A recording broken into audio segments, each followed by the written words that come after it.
میرے واجب الاحترام معزز حاضرین، آپ حضرات کے سامنے قرآن مجید فرقان حمید کلام الہی میں سے ایک آیت کریمہ تلاوت کی ہے۔ دعا فرمائیں کہ اللہ رب العزت مجھے شرح صدر سے بیان کرنے کی اور ہم سب کو قرآن و سنت پہ عمل کی توفیق عطا فرمائے۔ اس آیت مبارکہ میں حق تعالی نے کافروں کی ایک سزا کا ذکر کیا ہے۔ حق تعالی فرماتے ہیں ہم قیامت کے دن کافروں کو اپنا دیدار نہیں کرائیں گے۔ اس کا مطلب یہ ہے کہ اللہ رب العزت صرف حاکم نہیں ہیں بلکہ محبوب بھی ہیں۔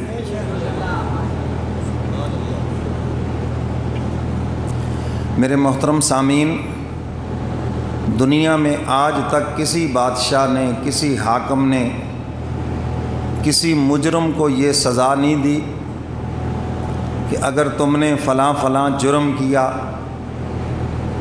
تو میں تمہیں اپنا دیدار نہیں کراؤں گا۔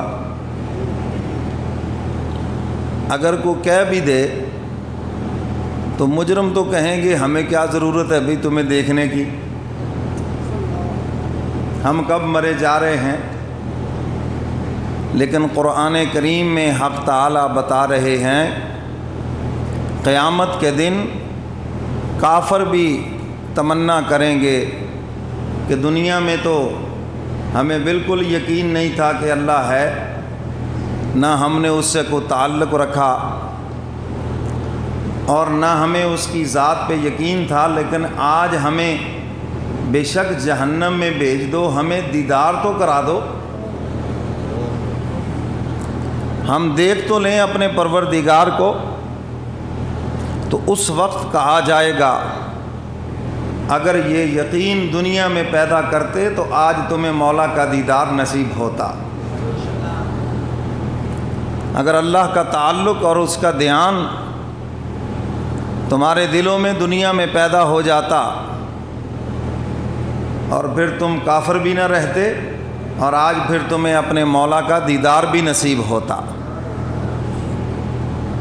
میرے محترم سامعین، دنیا میں سب سے بڑی جو دولت انسان کے پاس ہے وہ اللہ کا تعلق اور اس کی محبت ہے، اور یقین کی آنکھ سے حق تعالی کا اقرار یہ سب سے بڑی دولت ہے جو انسان سینے کے اندر اس دنیا سے لے کے جاتا ہے۔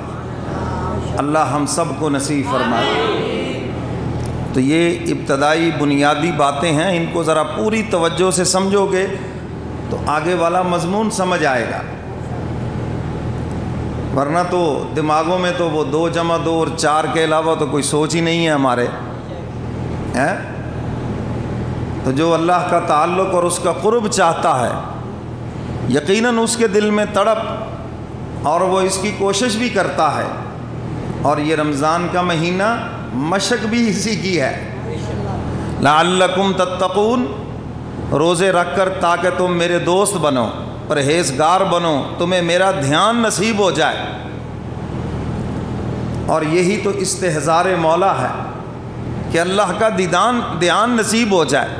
جس طرح روزے کے اندر اللہ کا دھیان ہے کہ میں نے روزہ رکھ کر کھانا نہیں ہے، پینا نہیں ہے، روزہ رکھ کر جھوٹ نہیں بولنا، روزہ رکھ کر میں نے کوئی غلط کام نہیں کرنا کیونکہ میرا اللہ مجھے دیکھ رہا ہے۔ بندوں سے تو آپ چھپا لیں گے مگر مولا سے نہیں چھپا سکتے۔ فرمایا یہی جو مشق تم سے کروائی جا رہی ہے رمضان کے مہینے میں، اسی کو تو تم نے سارا سال اپنے دلوں میں زندہ رکھنا ہے۔ تو میرے محترم سامعین، کافروں کو قیامت کے دن اللہ کا دیدار نہیں ہوگا اور وہ کہیں گے بے شک ہمیں جہنم میں بھیجو، دکھا تو دو ایک مرتبہ رب کیسا ہے۔ اور ایمان والوں کو اللہ رب العزت بڑی شان سے اپنا دیدار نصیب فرمائیں گے۔ انشاءاللہ